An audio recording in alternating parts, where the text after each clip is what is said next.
magandang umaga sa lahat ng mag-aaral ng ikalawang baitang. Oras na naman para tayo ay mag-aral, matuto, at magsanay gamit ang ating module sa arts. Isang napakagandang aralin ang ating mababasa, mauunawaan at matututuhan ngayon. Handa na ba kayo? Tara, simulan na natin. Para sa ating pagsisimula, siguruhin na hawak natin o nasa tabi natin ang ating module sa arts, pagkat ito ang pangunahing kagamitan natin sa pagkatuto. Ihanda rin natin ang ating lapis at ang ating notebook o sagutang papel na siyang maglalaman ng mga sagot natin sa bawat pagsasanay o gawain na nakapaloob sa ating module. Ulitin natin. Dapat may module, check. Dapat may lapis, check. Dapat may notebook o sagutang papel, check. Hayan, handang-handa na talaga tayo sa ating pag-aaral. Tara, simulan na natin. Ang leksyong pag-aaralan natin ngayon ay tungkol sa kontras sa kulay at hugis sa isang likhang sining. Alam mo ba na likas sa batang tulad mo ang pagiging malikhain? Nais mo bang malinang ang iyong kaalaman at kasanayan sa likhang sining? Alam kong ikaw ay isang magaling na bata, kaya makagagawa ka ng kakaibang obra at mapahalagahan mo ang iyong gawa at gawa ng iba. Para sa alamin, sa module na ito, inaasahang matututunan mo ang mga sumusunod. Number 1, gumawa ng hugis at kulay na kakaiba sa iba. Number 2, pahalagahan ang sariling gawa at gawa ng iba. Number 3, linangin ang kasanayan sa paggawa ng hugis at kulay. At number 4, pagtibayin ang imahinasyon upang makagawa ng kakaibang obra. Dito sa ating aralin ngayon, matututunan mo ang kaibahan sa pagitan ng mga hugis at kulay sa mga gawain at gawa ng iba.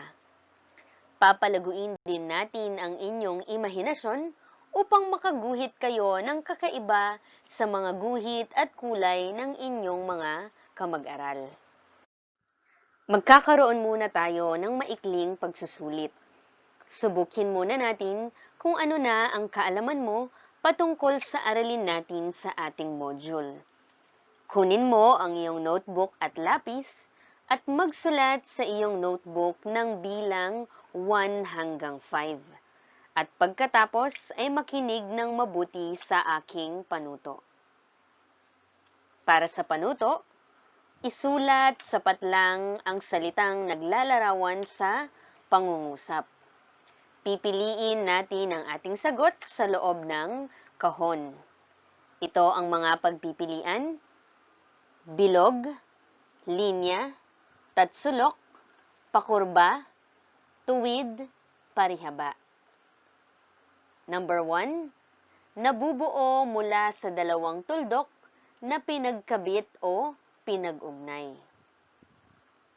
Number 2, linya na maaaring pahiga, pataas, pahilis, at paputol-putol.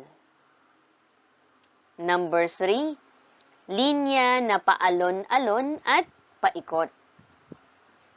Number 4, linyang paikot sa sentro at nagtatagpo sa tuldok na pinagmulan. At number 5, may tatlong gilid at may tatlong sulok. Sa tatlong sulok na ito, nagtatagpo ang mga linya. Namiss mo na bang mag-aral sa loob ng classroom? Namiss mo ba si teacher at ang iyong kamag-aral? Anong karanasan sa klase ang hindi mo malilimutan? Halina at basahin natin ang kwento na may pamagat na Si Pedro at ang kanyang kamag-aral. Makinig ng mabuti dahil pagkatapos ay may mga katanungan na kailangan mong sagutin. Ang pamagat ng kwento ay si Pedro at ang kanyang kamag-aral. Magandang umaga, ang bati ng mga mag-aaral sa kanilang guro sa MAPE na si Binibining Matanghari. Masisigla ang mga mag-aaral sa Baitang 2. Dahil sa oras na ito, ay guguhit at kukulay sila ng iba't ibang hugis. Ma'am, ano po ba ang iguguhit natin ngayon? Hindi sinagot ni Binibining Matanghari ang tanong ng isang mag-aaral.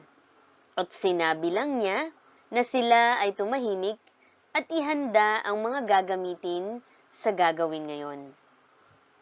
Bago tayo magsimula ng gawain, tayo muna ay umawit ng isang awitin na magbibigay sa atin ng ideya sa ating gawain ngayon. Pedro, ikaw ang manguna sa inyong kakantahin, ang sabi ni Binibining Matanghari. Tayo ay tumayo at kantahin natin ang Bahay Kubo, ang sabi ni Pedro. Bahay kubo, kahit munti, ang halaman doon ay sari-sari, singkamas at talong, sigarilyas at mani, sitaw, bataw, patani, kundol, patola, upot, kalabasa, at saka meron pang labanos, mustasa, sibuyas, kamatis, bawang at luya. Sa paligid-ligid ay puno ng linga. Magaling! Ano-ano ang nabanggit sa awitin na pwede nating iguhit? Ang tanong ni Binibining Matanghari. Marta? Tumayo si Marta at sinabi, mga halaman po, ma'am. Magaling! Magbigay nga ng isang halimbawa ng halamang nabanggit sa awit. Ma'am, ako po, ang sigaw ni Cardo. Cardo, magbigay nga. Madam, talong po. Magaling! Marami pang mga halaman ang nabanggit sa awit. Kaya malaya kayong iguhit ito. Ilagay sa inyong armchair ang mga dalang gamit at umpisahan ninyo ng gumuhit. 15 minuto lang ang inyong oras upang tapusin ito. Masaya at tahimik na gumuhit ang mga bata. Para susuriin ang panuto ay sagutan ang mga sumusunod na tanong. Number 1, ang tatlong bagay na kailangan munang matutunan upang makaguhit at makapagkulay na kakaiba sa mga gawa ng iba. Number 2, magbigay ng 2 uri ng halaman na makikita sa awit Bahay Kubo. At number 3, magbigay ng 2 kagamitan na kailangan sa pagguhit at pagkulay ng isang bagay. Para sa pagyamanin ang panuto ay ilagay sa mga patlang ang tamang salita na makikita sa mga salita sa kahon. Kukumpletuhin natin ang pahayag na makikita natin sa ibaba gamit ang mga angkop na salita sa loob ng kahon. Isusulat mo ang iyong sagot sa iyong notebook. Ito ang mga pagpipilian: hugis, linya, kulay, tuwid, imahinasyon, matyaga, bagay, pakurba. Ang mga blank ay kailangan upang makaguhit ng mga blank at makabuo ng magandang obra na kakaiba sa mga ginuhit ng kamag-aral. Ang mga linyang blank at blank ay mahalaga para makaguhit. Upang maging maganda naman ang obrang ginawa, kailangan gumamit ng blank upang maging kaaya-aya ito sa paningin ng iba. Kailangan din maging blank sa pagguhit upang malinang ang kakayahan ng bawat isa. Maaari ding gamitin ang blank upang makaguhit ng maganda. Ang kakayahang gumamit ng linya ay isang mahalagang pagkatuto sa pagguhit ng mga blank na magbubuo sa mga gusto nating iguhit. Para sa isagawa ang panuto ay, sa gawaing ito ay mahahasa ang iyong kakayahang gumuhit ng disenyo na gagamitan ng mga hugis tulad ng tatsulok, bilog, parisukat, parihaba at puso. Sa gawaing ito, ikaw ay magiging malikhain. Gumuhit ng nais mong disenyo gamit ang iba't ibang hugis tulad ng tatsulok, bilog, parisukat, parihaba at puso. Gawin ito sa isang malinis na papel. Para sa tayahin, ang panuto ay sagutin ang mga sumusunod na katanungan. Isulat ang iyong sagot sa iyong notebook. Number 1, ano ang iyong naramdaman nang makaguhit ka ng isang disenyo? Number 2, ano-ano ang iyong natutunan sa iyong ginawa na pagguhit? Number 3, paano mo mapapaganda ang iyong disenyo para maging kaakit-akit ito sa paningin ng iba?